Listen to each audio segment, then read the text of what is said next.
రాజోడి university మంచి భవిష్యత్తు కోసం తెలుగు విద్యార్థులు ఇష్టపడే యూనివర్సిటీ.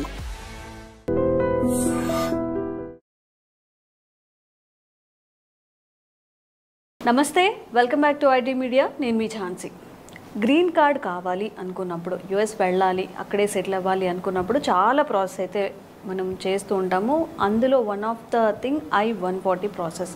మరి ఇది ఎలా చేయాలి, దీనికి రెగ్యులేషన్స్ ఏంటి, ఇప్పుడు తెలుసుకుందాం. ప్రస్తుతం అంతా ఉన్నారు ఇమిగ్రేషన్ అడ్వకేట్ పృథ్వీ గారు. నమస్తే సార్. నమస్తే sir. What is the process of I-140? అసలు ఏంటిది? చాలా మందికి అవేర్నెస్ లేదు. వాట్ ఈస్ I-140 అండ్ దానికి ఎలా మనం ఈ ప్రాసెస్ అంతా నడిపించాలి?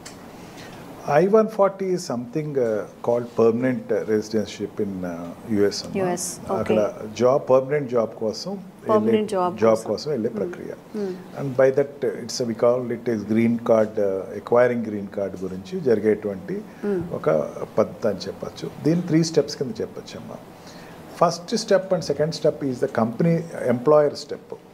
వాడు ఏం చేస్తాడంటే పర్మనెంట్ లేబర్ లైసెన్స్ తెచ్చుకుంటాడు. అంటే ఒక కంపెనీ ఉంది అనుకుందాం. లెటెస్ ఈ iDream అనే కంపెనీ ఉంది. ఈ iDream అనే కంపెనీకి ఒక 10 మంది ఒక యుఎస్ నుంచి ఎంప్లాయీస్ కావాలి. యుఎస్ నుంచి ఎంప్లాయీస్ కావాలి అనుకుంటే ఫస్ట్ వాడు ఏం చేస్తాడంటే అప్లికేషన్ పెట్టుకుంటాడు. పర్మనెంట్ లేబర్ లైసెన్స్ కోసం పెడతాడు. పర్మనెంట్ లేబర్ లైసెన్స్లో ఏంటంటే వాడు అప్లై చేసినప్పుడు వాడు ఈ 10 మంది నీకు తెచ్చుకునేటప్పుడు ఇక్కడ ఇండియన్స్ని ఎందుకు తీసుకురాలేదు అని అడుగుతాడు. అది సేమ్ వైజ్గా యుఎస్లో ఉండేటప్పుడు యుఎస్ వాళ్ళు కాకుండా నువ్వు బయట కంట్రీస్ నుంచి, ఎలియన్ కంట్రీ నుంచి ఎంత తెచ్చుకుంటున్నావు అనే దానికి వాడు సమాధానం చెప్పాలి. ఆ ఫీల్డ్కి సంబంధించిన దాంట్లో ఇంత ఎక్స్పీరియన్స్ పర్సన్ లేడు. ఎక్స్పీరియన్స్డ్ పర్సన్ అన్నవాడు నేను అడ్వర్టైజ్మెంట్ ఇచ్చుకుంటాను, లేకపోతే యుఎస్లో ఇండియాలో ఉన్నాడు, అతను నాకు కావాలి అని చెప్పేసి కన్విన్స్ చేసుకోవాల్సి వస్తాము. ఆ రకంగా వాడు I-140 ఇచ్చిన తర్వాత 1 డేలోనే అది త్రూ అయి పంపించేస్తాడు. తర్వాత ఇమీడియట్గా వాడు చేసేదంటే నెక్స్ట్ అడ్వర్టైజ్మెంట్ చేయాలమ్మా. ఓకే. I-140 అప్లై చేసేటప్పుడు బాగా కాషియస్గా వాళ్ళు ఏం పెట్టుకుంటారంటే మైండ్లో ఫీజు కట్టినప్పుడు I-140కి ఈ ఎంప్లాయీ అన్నవాడు ఇక్కడ నాకు దొరకట్లేదు అన్నది కన్విన్స్ అయితేనే ఆ పర్మిషన్ ఫస్ట్ ఎంప్లాయర్కి వస్తాయి. ఒకసారి ఎంప్లాయర్ వచ్చిన తర్వాత వాడు వెంటనే అడ్వర్టైజ్మెంట్ ఇస్తాడు. అడ్వర్టైజ్మెంట్ ఇచ్చినప్పుడు వచ్చినటువంటి వాళ్ళలో యుఎస్లో ఉన్న వాళ్ళు ఎవరు లేరు అన్నదాన్ని వచ్చిన తర్వాత నెక్స్ట్ ప్రాసెస్ స్టార్ట్ చేస్తాడు. అప్పుడు ఈ ఎంప్లాయీ ఎవరైతే వెళ్దాం అనుకున్నాడో వాడి పేరుని నేను సెలెక్ట్ చేసుకున్నాను, వీడు ప్రాసెస్ చేయండి అని పేపర్స్ పంపుతాడు. వాడు ఇది 2 రకాలుగా ఉంటారమ్మా. Already existing US non immigrant, already అమెరికాలో ఉండేటువంటి నాన్ ఇమిగ్రెంట్స్ ఎవరు ఉంటారమ్మా? F1 వీసాలో కానీ, B2 వీసాలో కానీ, లేకపోతే F1 వీసాలో కానీ, లేకపోతే H1B వీసాలో ఉన్న వాళ్ళు ఉంటారు. F1 వీసా వాళ్ళు ఉండరండి, స్టూడెంట్ వీసాలో దీంట్లో ఉండరు. H1B వీసాలో కానీ, F1 వీసాలో కానీ, B2 వీసాలో కానీ, డిపెండెంట్ వీసాలో ఉన్న వాళ్ళు కానీ వీళ్ళు ఉంటారు అక్కడ. E2 వీసాలో కానీ వీళ్ళకి అప్లై చేసేటప్పుడు పలానా వాడు ఉన్నాడు, అమెరికాలోనే ఉన్నాడు, పలానా వాడిని ఎక్స్ అనేటువంటి వ్యక్తిని, ఆ సుబ్బారావు వెంకటయ్యనో నేను తీసుకుందాం అనుకుంటున్నాను, అతన్ని నేను అప్లై చేద్దాం అనుకుంటున్నాను అని చెప్పిన తర్వాత అక్కడ ఉండే వాళ్ళని సర్వీస్ ఎక్స్టెన్షన్ అంటారమ్మా. అంటే వాళ్ళకి ఎక్స్టెన్షన్ సర్వీసెస్. అంటే ఆల్రెడీ H1B నుంచి పర్మనెంట్ రెసిడెన్సీ వస్తుంది. అదే కాకుండా ఇండియా నుంచి ఎవరైనా తెచ్చుకుంటున్నాను ఇట్లాగా దీనికోసం అని చెప్పేసరికి వాడికి ఇంటర్వ్యూ కండక్ట్ చేస్తారన్నమాట. వాడికి మన వీసా ప్రాసెస్ ద్వారానే వెళ్తారు. వీసా ప్రాసెస్లో వెళ్ళినప్పుడు వాడిని అడిగే క్వశ్చన్స్ వాడిని అడుగుతారు. అదంతా అయిపోయిన తర్వాత వాడు 485 డాక్యుమెంట్, వాడు I-485 డాక్యుమెంట్ వాడు సబ్మిట్ చేస్తాడు. అంటే తన గురించి చెప్పుకుంటే వాడు అప్లికేషన్ ఇస్తాడు అన్నమాట. ఆ అప్లికేషన్ ఇచ్చిన తర్వాత దాని త్రూ అయ్యి వాడికి లెటర్ వస్తుంది, నీకు ఇగో నీ జాబ్ ఇది పర్మనెంట్ రెసిడెన్సీ లేకపోతే గ్రీన్ కార్డ్ అన్నది ఇచ్చాము అని చెప్పేసి వాడు గ్రీన్ కార్డ్ ఇవ్వడం జరుగుతుంది అన్నమాట.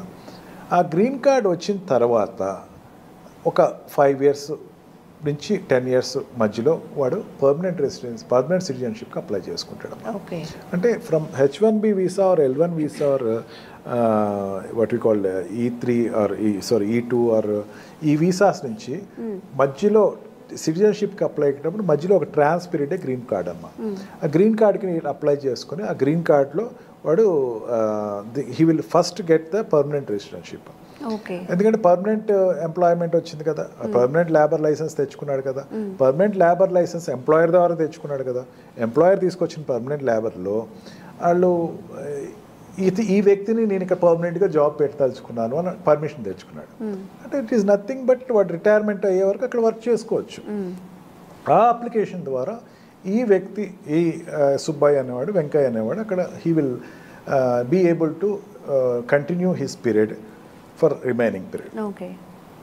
జనరల్గా ఏంటంటే ఈ ప్రాసెస్ చెప్పడం వాళ్ళు చాలా చెప్పేదంటే అంతా 6 monthsలో అయిపోద్ది అంటారు. కానీ కంపెనీ దగ్గర అప్లై చేసిన తర్వాత ప్రేమ్ అంటారమ్మా, అంటే పర్మనెంట్ లేబర్ లైసెన్స్ తెచ్చుకునేటప్పుడు ప్రేమ్ అంటుందని.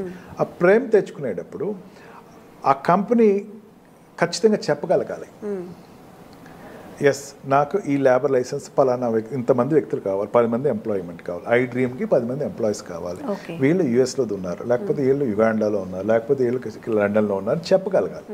అది త్రూ అయితేనే కానీ ఈ సుబ్బయ్య వెంకయ్య అనేవాడు అక్కడ రెసిడెన్సీ తెచ్చుకోవడానికి అవ్వదు.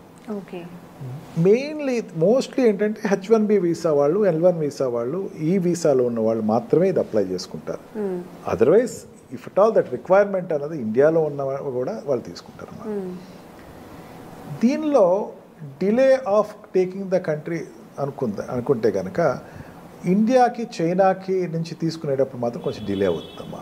Unlike other countries, some specific countries, కొన్ని స్పెసిఫిక్ కంట్రీస్లో అయితే వితిన్ మంత్స్లో అయిపోతుంది. ఇండియా నుంచి వాళ్ళు సెలెక్ట్ చేసుకునేటప్పుడు, ఎందుకంటే జనాభా ఎక్కువ మంది అక్కడ ఉన్నారు, వాళ్ళు అందరికీ ఇచ్చేసారనుకోండి, ప్రతి వాడికి వీసా గ్రీన్ కార్డ్ వచ్చేస్తుంది. అందుకని వాళ్ళకి కొంచెం లేట్ అవుతుంది. It will take 1 or 2 years పడుతుంది. మీరు లోపల 1 year లోపల వచ్చేవాడు ఉంటుంది. It depends upon the paper working of this people. Immigrant lawyer యొక్క రోల్ చాలా ఎక్కువ ఉంటుందమ్మా అక్కడ, ఎందుకంటే డాక్యుమెంటేషన్ అంతా అతనే చేస్తాడు.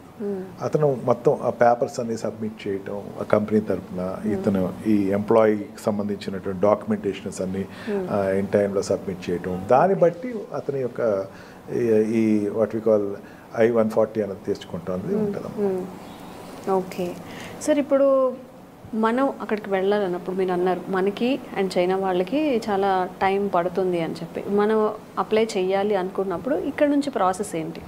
ఇక్కడ నుంచి అన్న స్పెసిఫిక్ ప్రాసెస్ ఉండదమ్మా. This green card is pertaining to H1B visa నుంచి కానీ or this what we call L1 వీసాలో వెళ్ళిన వాళ్ళకి మాత్రమే వస్తుందమ్మా. ఓకే.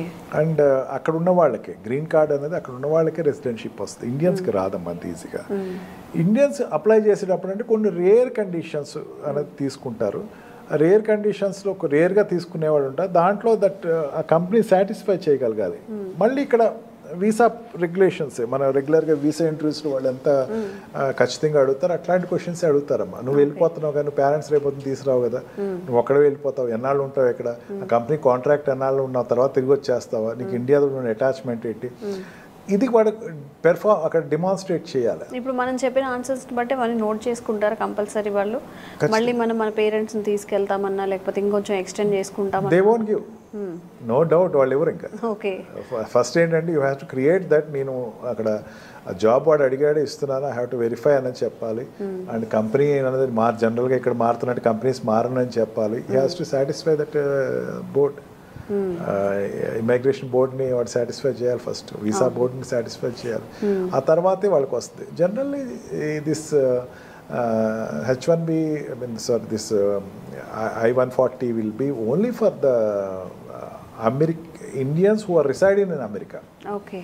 Already వాళ్ళకి H1B వీసాలో కానీ L1 వీసా కానీ ఈ టూలో కానీ ఉంటారు వాళ్ళు ఆల్రెడీ, వాళ్ళకే వస్తుంది తప్ప కొత్తగా ఉన్న వాళ్ళకి అగైన్ వాళ్ళు H1B వీసా తెచ్చుకోవాలా. మీరు అడిగినట్టు వాడు H1B వీసా తెచ్చుకోవాలా, అక్కడ ఉన్నప్పుడు వాడు నాకు కావాలి అని కంపెనీ చెప్పగలగాలి.